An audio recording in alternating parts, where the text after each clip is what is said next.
छुरी चलिरहेछ यो मन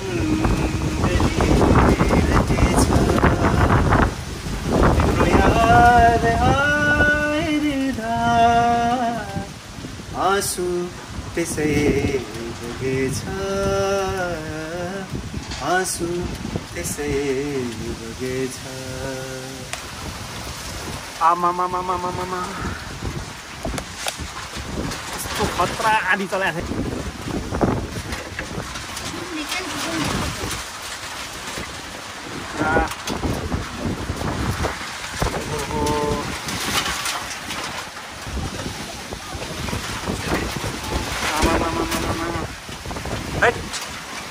कस्तो आधी त फर्स्ट टाइम चल्यो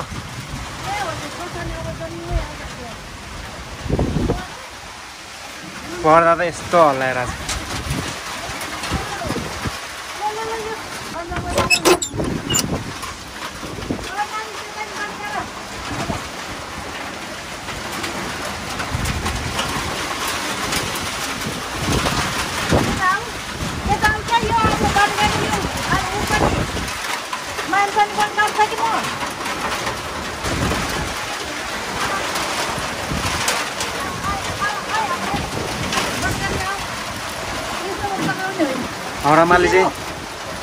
आमाले चाहिँ बत्तीको यो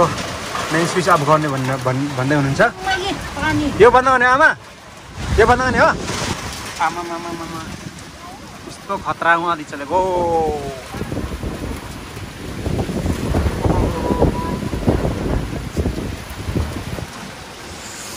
जाडो भयो म ज्याकेट लगाएर आउँछु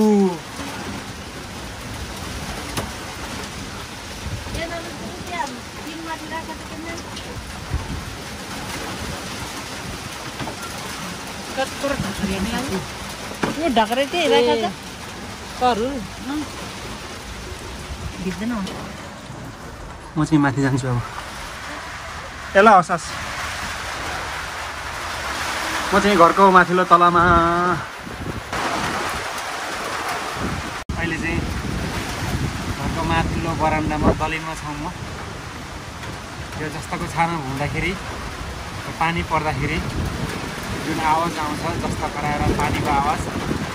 एकदम आनन्द रिल्याक्स हुन्छ यो आवाज सुन्दा पनि अब अहिलेसम्म चाहिँ एकदमै दिन नखुलेको एकदमै तुवानोले पानी डाँडा पनि नदेखिने किसिमको अवस्था थियो अब सायद यो पानी र आँधी हुरीले यो तुवालोलाई पक्कै पनि उडाउँछ होला सायद भोलिपल्ट चाहिँ अहिले इभिनिङ हो भोलि बिहान चाहिँ पक्कै दिन क्लियर रूपमा देखिन्छ होला यो डाँडाकाँडाहरू अहिले तपाईँले पारी डाँडाहरू देख्नु भएको छ एकदम मधुर देख्नु भएको छ नि है तिनीहरू चाहिँ भोलि एकदम क्लियरली पुरा देख्छ जस्तो छ यो हाम्रो बाँसी ढल्काइरहेको छ यो आमामामामा धेरै पछि यस्तो खतरा आधी देखेको त यस्तो आधी त चल्न त बजारतिर चाहिँ यो रुखहरू नहुने कारणले कुन स्पिडमा चाहिँ आधी चलिरहेको छ भन्ने कुरा थाहा हुन्न गाउँघरतिर चाहिँ यो रुखहरू पानी आएर म अझै फेरि जान्छु यो पातहरू ढल्केको देख्दाखेरि चाहिँ कुन लेभलमा आधी चलिरहेको छ भन्ने कुरा चाहिँ थाहा हुन्छ यो चाहिँ दक्षिणतिरबाट यतापट्टि साइड चाहिँ दक्षिण हो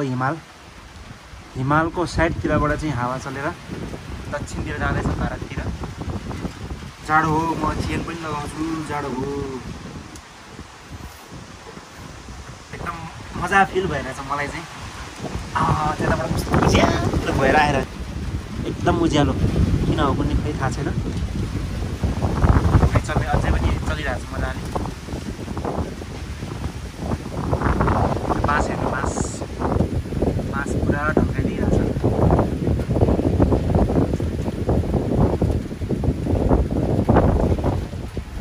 उता एउटा ठुलो रुख देखेको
त्यसै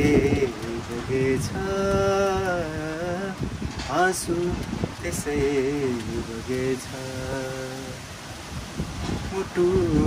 जलिरहेछ हुरी जलिरहेछ साथी हो कहाँ चल्यो फेरि हुरी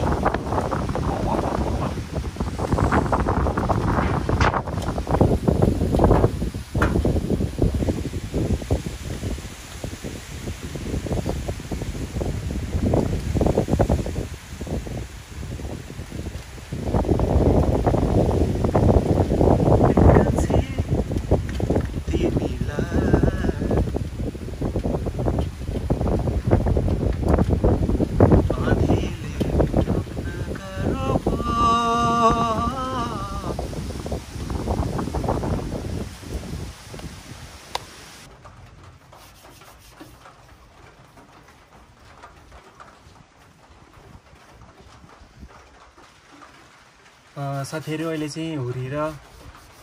हुरी बतास र पानी चाहिँ रोकिसकेको छ हुरी चाहिँ ठ्याक्कै रोकियो भने पानी चाहिँ सामान्य सिमसिम छ पानी अझै परे हुन्थ्यो भन्ने लागिरहेछ किनभने गाउँघरतिर किसानीहरूको लागि अब चैत लागिसक्ने अवस्था भइसकेको छ चैतमा चाहिँ मकै रोप्ने र चैते धान रोप्नको लागि चाहिँ खेतमा पानी चाहिने अवस्था छ अहिले चाहिँ हुरी बतास पानी कसैलाई